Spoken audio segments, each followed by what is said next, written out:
Alright guys, welcome back to the Panel by Panel Comics channel with me, your host Jay. Today is the Panel by Panel Comics review. Let's go ahead and get it started.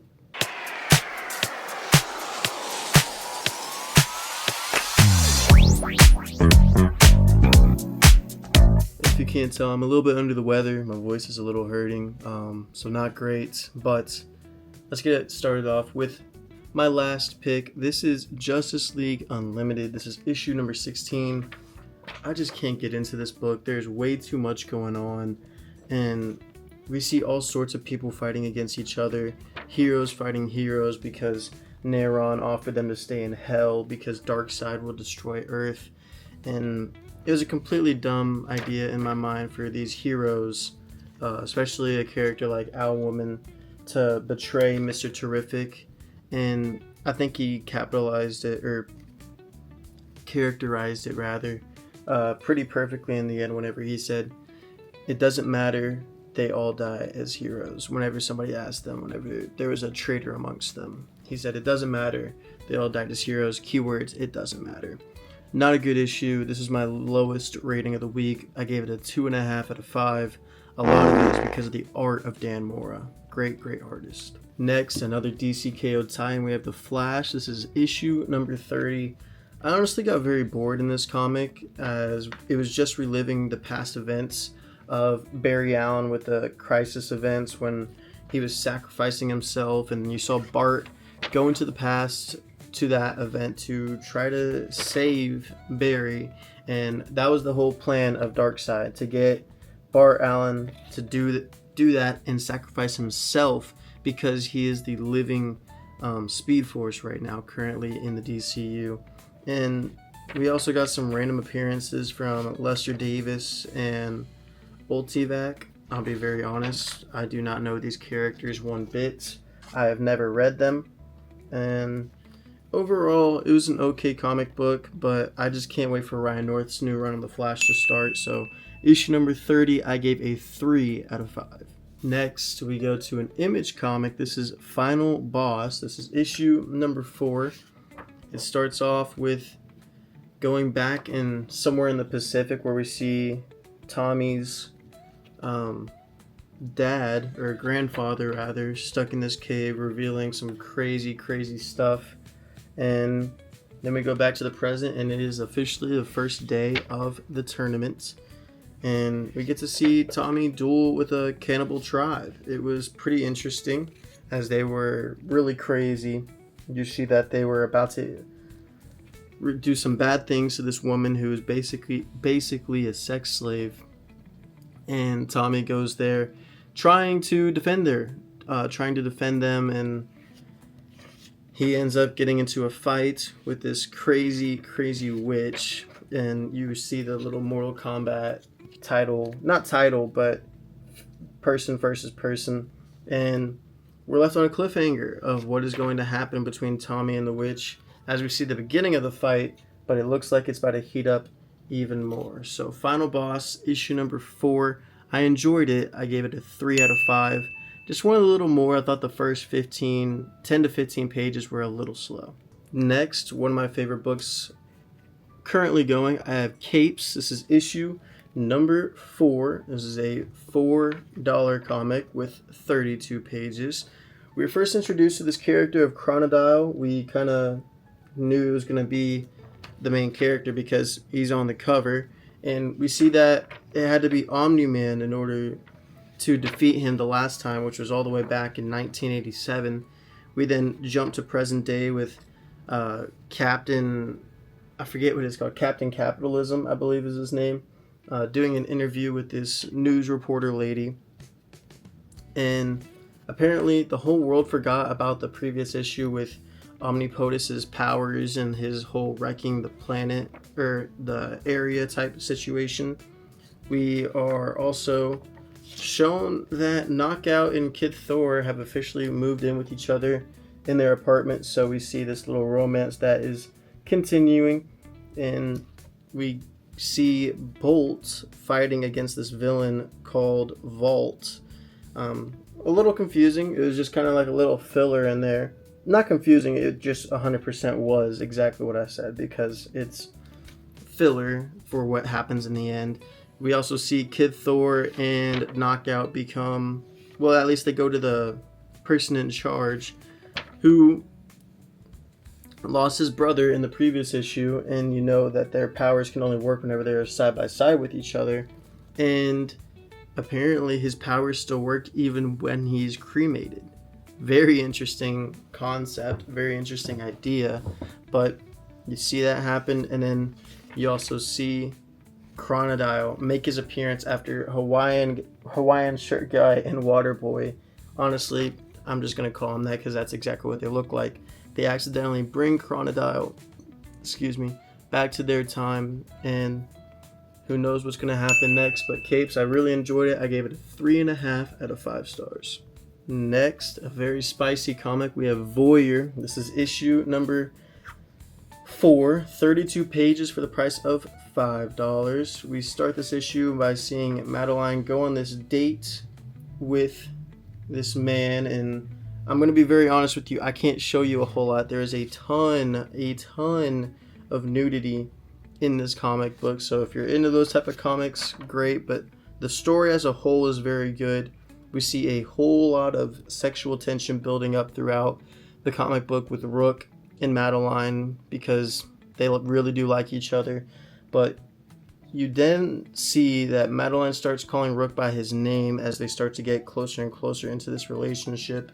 You see her spread her sister's ashes finally, because that's the whole reason that she came to this resort, was to spread her sister's ashes. And you see throughout this comic book, Maddie starts to persuade him in terms of robbing the entire resort, and Rook finally puts his team together and they decide that, yeah, we're gonna go ahead and rob this entire place. So that's looking like what the next issue is going to be. But also you see Madeline's dad that we are just now meeting officially in this comic book. His name was Dez, so anytime that they mention Dez, that is who they were talking about. And who knows what's going to happen next. We're going to have to wait quite a while. The next issue comes out in May. A little disappointing. So that's kind of why this one doesn't go a little higher, because the next comic is coming out in quite some time. But Voyeur, I gave a 3.5 out of 5 stars.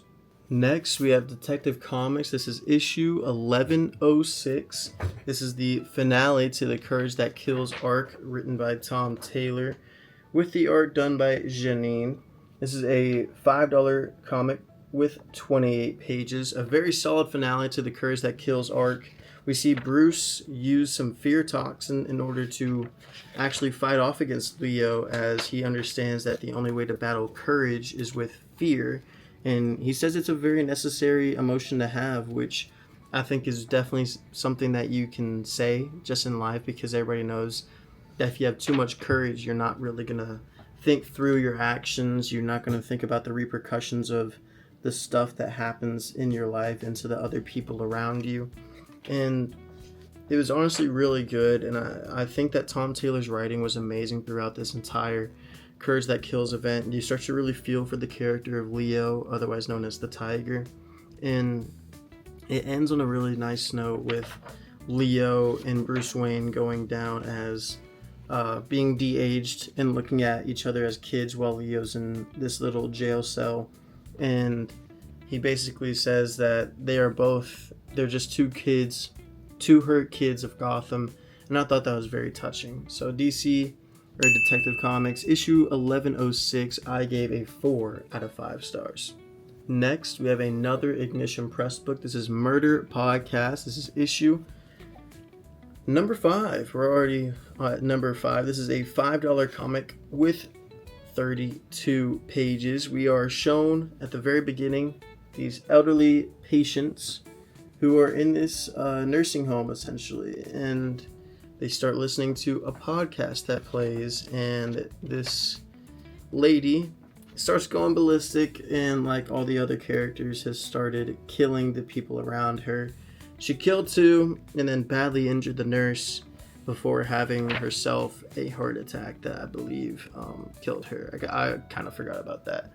But we then see the group coming together, drinking together, after in the previous issue we saw one of their friends and their boyfriend kill each other because they were listening to the podcast too. And It drove them insane. So we caught up with them. Then Nika, the female character who is with Josie, is asked to go meet up, or Josie is asked to go meet up with Nika, rather, and they finally come together after their relationship has been on some shaky ground. You see Nika pull away from a kiss with Josie. Kind of interesting. Obviously, there's still some animosity there, but there is plenty of love between Nika and Josie. I mean, it's just a whole lot of trust issues, I think, is the easiest way to say it, between these two right now. And she reveals to Josie, Nika does, that the podcast is a very key contributor to these people going insane. So Josie goes back to her group and says, hey guys, this podcast is a real problem. We think that it could be potentially the reason that everybody is killing each other, because they listen to this podcast and they go insane. And the cops get a hit on where this cult could be potentially hiding out at, and they go there, and you find out that it was all a trap. So what happens after that, who knows? You'll have to read the next book to find out. But Murder Podcast, issue number 5, I gave a 4 out of 5 stars. Next, we have our first Marvel comic. This is The Infernal Hulk. This is issue number 4. I mean, this comic straight up is beautiful. The art from Nick Klein in this comic book is just amazing, as you see throughout the whole thing that the art, that's kind of what it literally is half the reason that you're buying this comic book. I know that's the whole point of comic books. Half of it is for the writing, half of it is for the art. But this one truly stands up to that, because the art from Nick Klein is just amazing. Just look at that one-page pinup with the Hulkscape is what it's called, with all the different Hulks that live in this place. And this previous issue focused on where Banner is, and this issue focused on where Hulk is and what's happening with the Hulk. Is he dead? Who knows really where he is? But it focuses on the Hulk, and he meets all the other Hulks that are trapped in this Hulkscape. And that includes the Mother of Horrors, who is in here, and she's kind of the one controlling a whole lot of the different stuff that is happening in this Hulkscape. And we're kind of left on a cliffhanger of what's going to happen with Hulk, and we find out that the eldest has some massive plans, potentially going to take on the One Above All in the next comic, which is absolutely insane to think about. Infernal Hulk, issue number 4, I gave a 4 out of 5 stars. Probably one of the best, easily one of the best Marvel ongoing comics. You could definitely make the argument that it is the best going on right now. So many great comic books this week. Another one is Wrestle Heist. This is issue number 3. This is a 5-issue miniseries, I believe. This is issue number 3, a 32-page comic for the price of $4. Kyle Stark's doing his thing, as he has done throughout the entire time writing this comic, as it starts off picking up back where we left off in issue number 2 of Gravedigger, joining into this deathmatch tournament to undo the debt that 8-Ball, I'm just going to call him 8-Ball because I can't really speak right now anyways, where 8-Ball had a whole lot of debt collected to his the owner of the wrestling company that he currently works for. And you see Gravedigger fighting in that tournament, or in that death match, and he ends up winning because, of course, he's apparently the second strongest wrestler to ever fight. I like just the little side bit there. I thought that was really cool by Kyle Starks. But we see Beowulf get introduced in this comic as he finally shows up, and Gravedigger didn't like it at first, but he started to appreciate it as you learn more secrets about Beowulf. He lost his foot in a motorcycle accident, and apparently he was gay and nobody knew about it. But he's a very lovable, very kind, very comedic character that provides that comedic relief throughout this one comic book that he is in.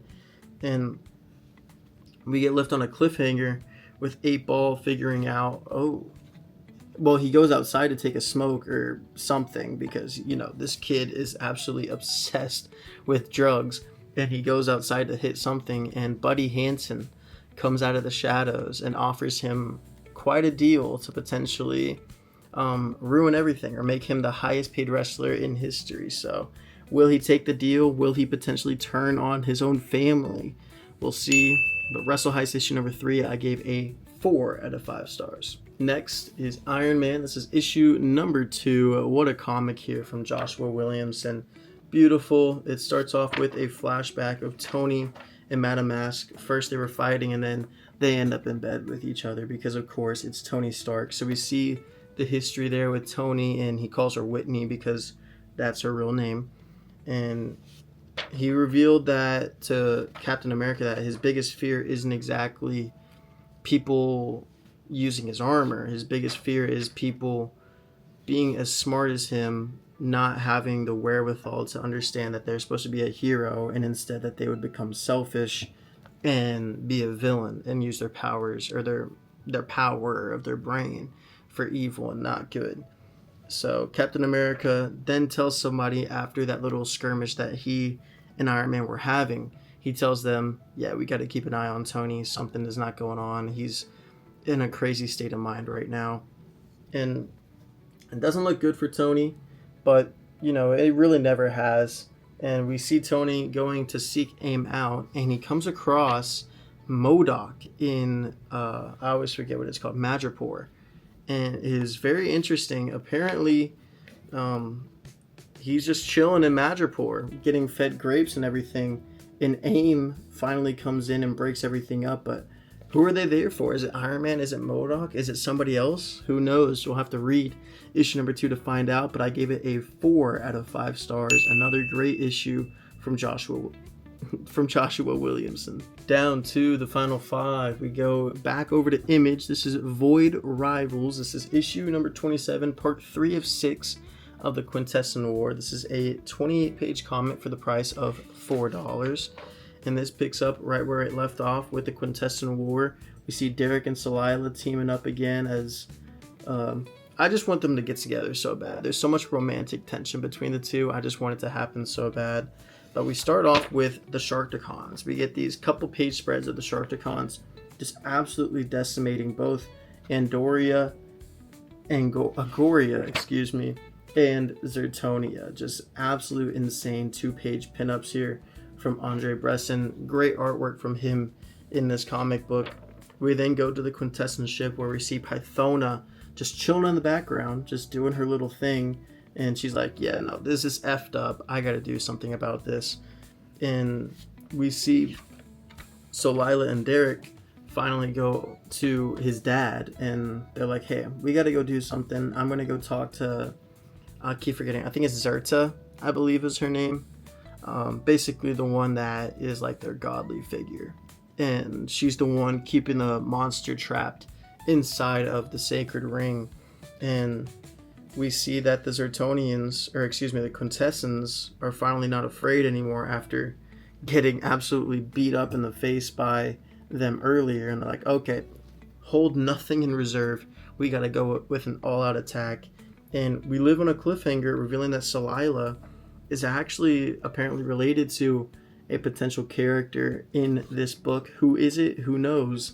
But Void Rivals issue number 27, I gave a 4 out of 5 stars. Keeping it rolling, we have another DCKO tie-in. This is Superman issue number 35. This is a 28-page comic for the price of $5. And this is a great finale to this little Superman arc with DCKO. Of course, it's probably going to continue with DCKO number 5 coming out this next week. That's definitely going to be in my top 10 most looking ahead to comics. But Joshua Williamson is absolutely killing this series in a great way. And we see Lois connect with Saturn Girl after Saturn Girl was trying to play some little mind tricks on her. We see a really cool paneling there as well from Burroughs, who has done a really good job with the art, I think, in this series. We then get the reveal of the hidden message from Laura Vaughn, and she says that basically the key to this could be the Time Trapper or Doomsday, which is very interesting. And we see Time Trapper Doomsday go into the little situation with Darkseid or whatever that world is, and it sounded like he was going to resurrect Superman. So that would be absolutely insane if that's how DCKO kind of wraps up, if Time Trapper goes there, resurrects Superman, and then Superman ends up killing Darkseid or whatever could possibly happen. But I can't wait to see how this whole event wraps up It all wraps up in DCKO number 5 coming out next week. Probably going to be the biggest selling comic of this year by far. But Superman issue number 35, I gave 4.5 out of 5 stars. Next is the final non-DC book of the week. We have Escape. This is issue number 6, a great book here from Rick Remender, and a great end to the first arc of this little story for Rick Remender and Daniel Acuna. We see the main character, Milton, trying to break into this camp of the enemies, trying to get to the little Titan cannon at the center of this camp. And he gets caught by the Germans, or whatever. I call them Germans because this is a parody on World War II, like 1,000%, obviously. But he gets captured, and I'm like, oh shit. How are they actually going to get Milton out of there without making this like corny, being like, oh, the Americans are here, oh, they survived, blah, blah, blah, blah. In fact, he reveals it to the general. He's like, yeah, I actually wanted this to happen. And then he taps his foot a couple times. And I'm trying to get to that. There's a lot of good discussion there, but a big old tap tap and then boom, and a big old bomb goes off on the south side, and we see Milton escape the little prison that he was in, killing a guard with his own gun, pressing it down into his neck and breaking his neck. But this was a really, really good comic. We see him put on their uniform, and now he made it to basically where all the guns and the explosives are. I can't wait to see where this keeps going. But issue number 6, a 4.5 out of 5 stars. Down to the final 2, I have Absolute Wonder Woman. This is issue number 17. One of the first books that I actually read this week. It was so good.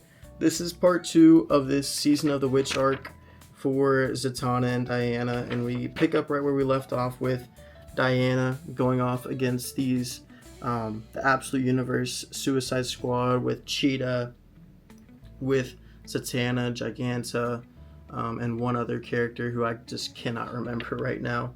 But we see Zatanna actually wanting to use Diana to help her get free, and she coughs up this parasite, which was pretty disgusting, if I'm being honest. She coughed up this parasite and then crushed it in her hand, and then she says, "I'm free, thank you."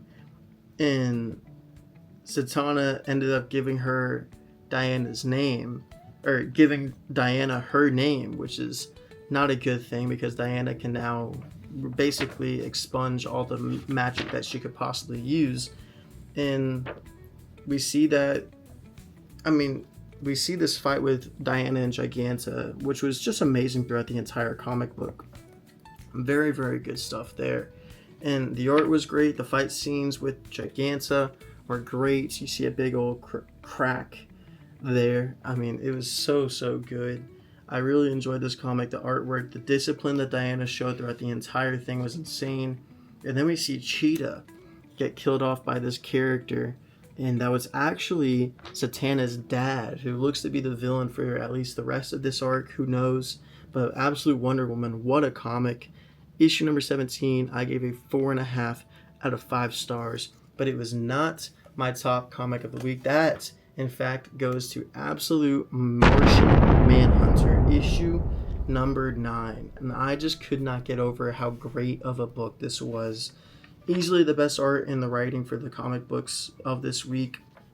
That's nothing against all the other books, but Denise Camp and Javier Rodriguez, just so insanely good at just creating such a wild group of characters and unique art styles, and just insane different scenarios with the lettering, the inking, everything on this comic book is so top notch. And the character of Despair the Zero, who we see right there, is such a rage baiter, but he's amazing at it, and it makes you hate the character, and it represents all the anxieties that are going on in the head of John Jones and all these different things that he's thinking of. And we see that he goes to this psychiatrist, or let's actually go on to this. We see the Green Martian getting literally an autopsy done on him while he's alive, and he's just begging for John Jones to come find him.